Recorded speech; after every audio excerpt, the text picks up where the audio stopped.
Welcome to Recap Our Studio. One Solomon appeared in the beginning of the film. He has made it as a successful musician in Saratoga Springs, New York, thanks to his fame.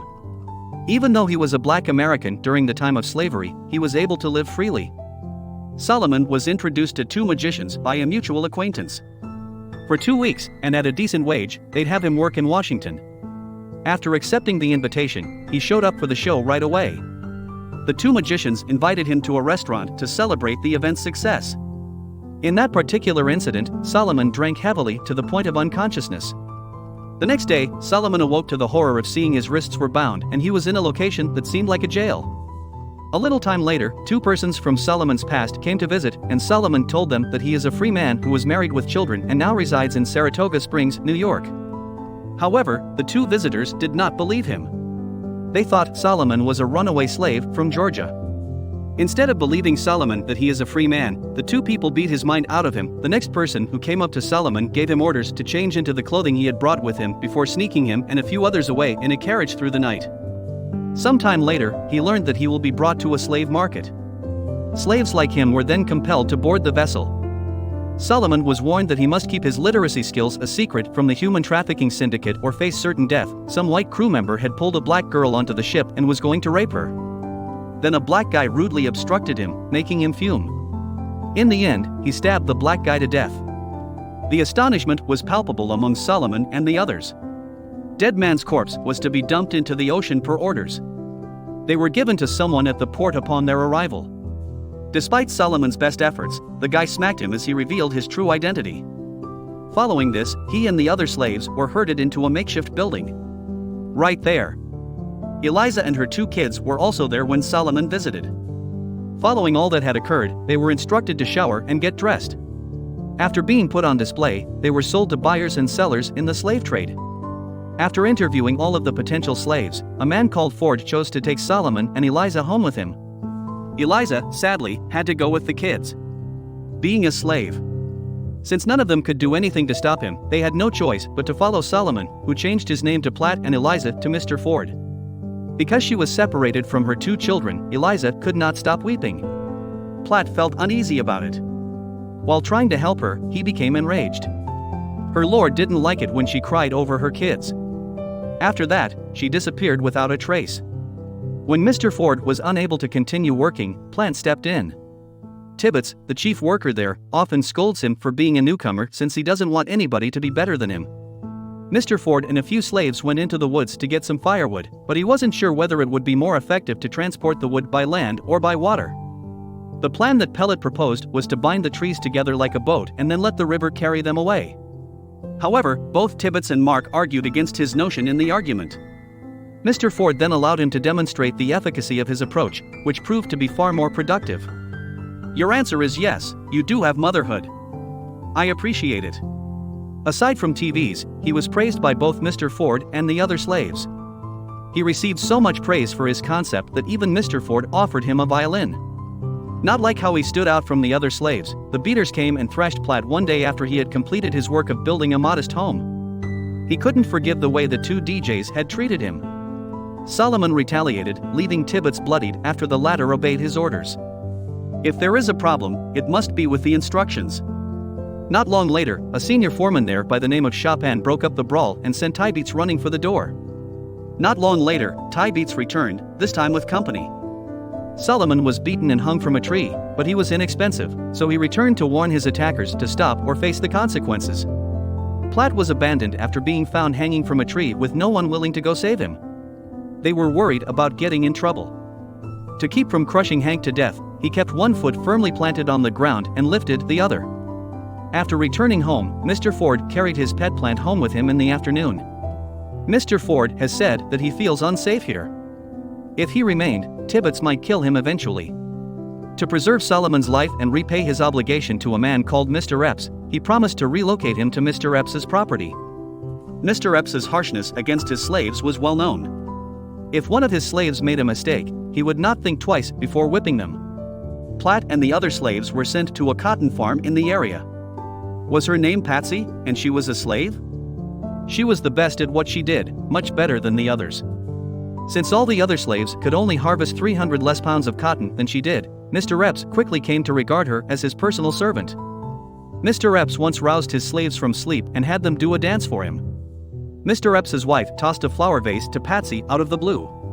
Because Patsy was Mr. Epps' favorite slave, she became envious and begged him to sell her. Little pants sale, neighbor sale, and a sale overall. Mr. Epps's rejection of the concept just served to infuriate her more. Platt received a call from Mrs. Epps, Mr. Epps's wife, one day with an order to go shopping. Mrs. Epps inquired about his background and literacy level at that time. After being asked where he was from, Platt said that he was a Washingtonian who couldn't read or write.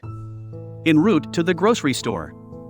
While considering his options, he saw two landowners who were going to hang their slaves, and the thought of fleeing vanished. Platt was seen by one of the landowners, who immediately inquired as to the whereabouts of his master and the source of their terror. After learning that his landlord had released him, Platt revealed that his master's name was Mr. Epps and that he had been instructed to go shopping. He was so scared that he lied about wanting to escape and instead did what he was instructed. Mr. Epps raped Patsy in the evening after linking into her room. After he had his fill, Patsy was helpless and he left her alone. Mrs. Epps sent Platt out to the store again the next day. You can see the roll of paper Mrs. Epps left for you to deliver if you click on the Platt. Then, Platt took one page and stuffed it inside his sleeve, thinking he may need it someday. Once again, the slaves were made to dance that night. Not only did Mrs. Epps share her meals with the slaves, but she shared with everyone except Patsy. She intended to anger Mr. Epps by doing this, but it had no effect. Her scheme was a failure. After becoming frustrated, she hurt Patsy. Everything that went wrong, including how Mr. Epps hurt Patsy. Her hopelessness was fueled by her exhausting plantation work and the sexual attacks she suffered there. She thought her life was pointless, so she begged the plant to take it. Later on, pests overran the cotton fields of which Mr. Epps had been so pleased.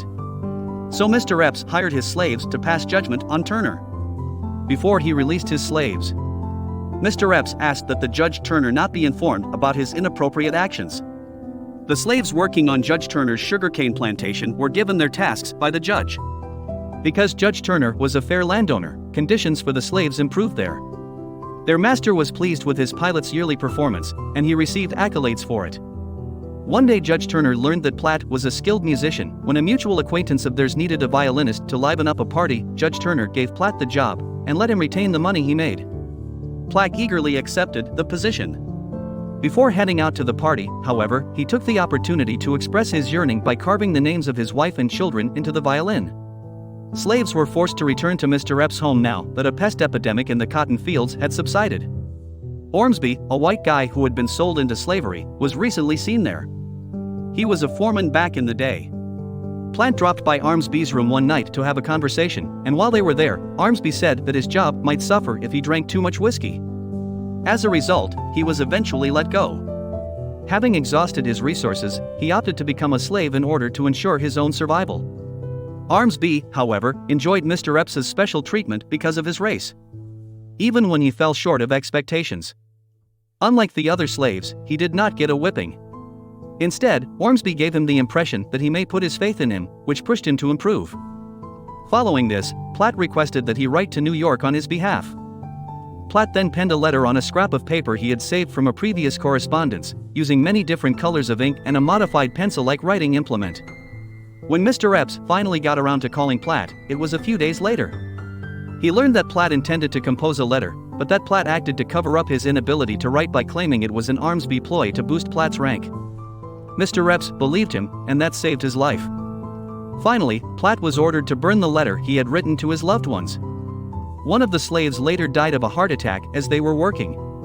They were sorry not because they were blood-related but because they had endured hardships together for so long that they now considered themselves brothers. Mr. Epps eventually decided he wanted to construct a dwelling.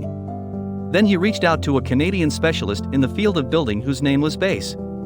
Bass and Platt spoke to one another one day. He had never imagined that slavery existed in the United States, and he saw it as a terrible institution that trampled on the rights and liberties of its victims.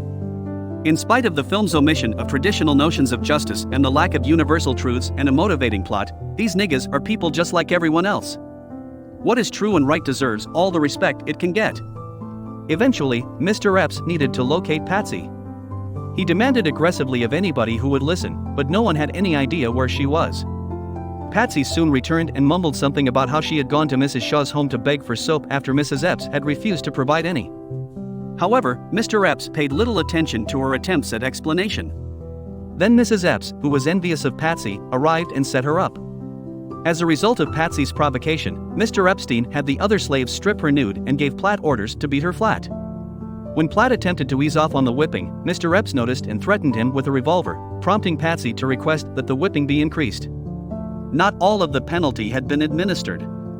The whippings that Mr. Epps began giving her were so severe that she almost died. After seeing Patsy's horrific injuries, Platt was overwhelmed with remorse and smashed the violin he had received as a gift from Mr. Ford. Platt encountered him sometime after the event and lied to him, saying his name was Solomon and that he was a free-thinking New Yorker. After hearing this, Bass was horrified, and Platt enlisted Bass's assistance in penning a letter to a friend called Parker, informing Parker about Platt's illness and where he was stationed, with the caveat that doing so may be fatal. The thought of my friends and freedom becoming everything concerns me, but after giving it some thought, he decided to help plan out that you write. Put your trust in me to jot down your to-do lists. Platt was out in the field working a few years later when a sheriff dropped by unexpectedly. When questioned by the sheriff who accompanied him, Platt said, "My old buddy Parker." The sheriff also inquired as to his identity and family history. Answering his own questions, Platt embraced his long-lost pal after 12 years. Mr. Epps did not seem pleased. When he tried to stop them, the sheriff warned that he would have to arrest Mr. Epps because Platt or Solomon was a free man and explained that the law in America had changed. Patsy suddenly materialized in front of Platt and gave him a bear hug, saying, "It will be my pleasure to thank Rinpoche, no mind paying good money for his nigga just before leaving." Parting with Patsy was a wrench in his heart, but he knew it was for the best. Platt reverted back to his birth name of Solomon upon his arrival. Upon reuniting with his family after 12 years apart, he was shocked to see their condition and overwhelmed with guilt for abandoning them. He recognized his daughter's husband in the unfamiliar face before him. She also reported having a son named Solomon after her late father. Solomon ended up being identified as a victim of the same human trafficking ring. Solomon most definitely did not keep quiet. He then